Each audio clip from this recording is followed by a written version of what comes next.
Salut à tous. Flash info, flash info. Ce matin, notre frère hein, s'est rendu en justice. Lord Bigourde, pour ceux qui ne le savent pas, la directrice de Gabon 24, qui a marmaillé pour pas que notre frère gabonais, notre frère entrepreneur, soit payé pour ses services, ses prestations, a porté plainte. Donc la personne qui est dans le problème, la manipulatrice, celle qui joue le rôle de l'escroc, elle a porté plainte. Et pour diffamation, ça a été retenu. Donc il était en justice ce matin. Il m'a écrit, il m'a mis au courant. Je mettrai le message in texto tout à l'heure. Voici les choses du Gabon. Et vous savez, si il n'y avait pas une justice supérieure à celle des hommes, j'aurais été un peu abattu. Mais comme je sais que j'ai confié le problème là à Dieu, je suis calme. Je sais que justice sera faite. Les hommes font leur simulacre. Jusqu'à présent, ceux qui ont fait le mal refusent de reculer. Ils veulent le faire taire, ils veulent l'humilier. Ce n'est pas un problème. Dieu fera son palabre. Notre devoir à nous, c'est de continuer de faire du bruit dessus. Et je prie réellement que cette histoire puisse être relayée en Europe, en Amérique et un peu en Asie. Il faut que nos frères dans le monde comprennent la souffrance du peuple gabonais et se rendent compte de l'incapacité à pouvoir faire développer l'Afrique lorsque les entrepreneurs sont méprisés, sabotés, humiliés, persécutés et maintenant quasiment incarcérés. Parce qu'ils veulent créer des compagnies africaines, ils veulent faire prospérer l'Afrique. Ouais. Et pour ceux qui n'ont pas écouté mon lavière, je vous déconseillerais à tous d'aller au Gabon investir seul. Si tu as un projet qui t'engage toi seul, ne va pas au Gabon parce que tu vas subir la même chose. Il faut investir à plusieurs, il faut investir avec beaucoup de partenaires et malheureusement avec des partenaires mafieux parce qu'il n'y a que souvent la force que ces gens-là respectent. Si tu n'as pas un nom qui t'accompagne, si tu n'as pas des relations dans le monde, au Gabon, si tu es seul entrepreneur face à ce système, tu vas te faire broyer. N'est-ce pas, non? Mais lorsqu'ils savent que l'argent que tu as investi, c'est l'argent de Gobam, l'argent de XY, l'argent des gens avec qui on ne blague pas, ils ont un peu peur. Donc lui, il s'est battu seul avec son épouse, sa famille. Il s'est débrouillé, il a lutté, il a appris. Il a fait tout ce qu'un homme normal doit faire dans un pays normal. Mais il n'est pas dans un pays normal.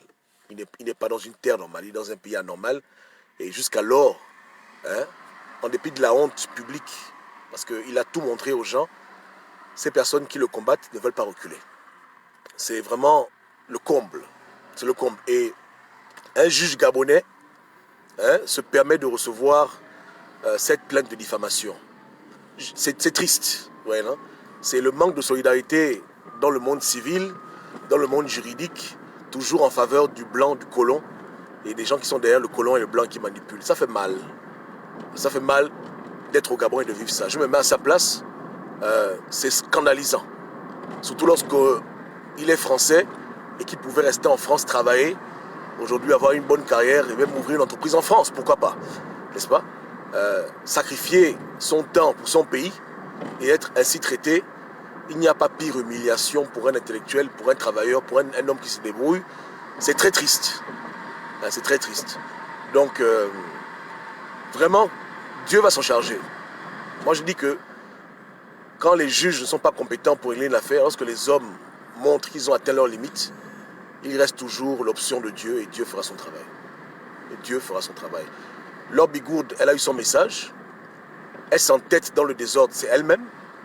N'est-ce pas, non? Elle ne dira pas que quelqu'un n'a pas prévenu. Voilà. Parce que c'est comme si on est toujours à l'époque coloniale ou à l'époque de l'esclavage, où l'homme blanc a plus de droits sur ma terre que moi-même. C'est le comble. Ça ne veut pas s'arrêter. Pourtant, quelques émergents en ont parlé, mais malgré les efforts des uns et des autres, il y a une obstinence, il y a une têtutesse à vouloir affirmer. C'est ça les blancs. Il y a des blancs comme ça. Et j'en connais plein. C'est des blancs qui ont plus que mal de reconnaître qu'ils ont eu tort. Parce qu'avoir tort devant un Africain, c'est pour eux le blasphème ultime. Devant le nègre, ils doivent toujours avoir raison. Comme on l'a vu là récemment avec le coronavirus. Une simple tisane africaine qui bloquent le virus. Ça peut les tuer. Quelqu'un a fait 20 ans de recherche, agrégé, académicien, il n'arrive pas à trouver un vaccin, un remède efficace et simple. Mais les simples chercheurs africains trouvent un remède et ça marche, ça les fait mal.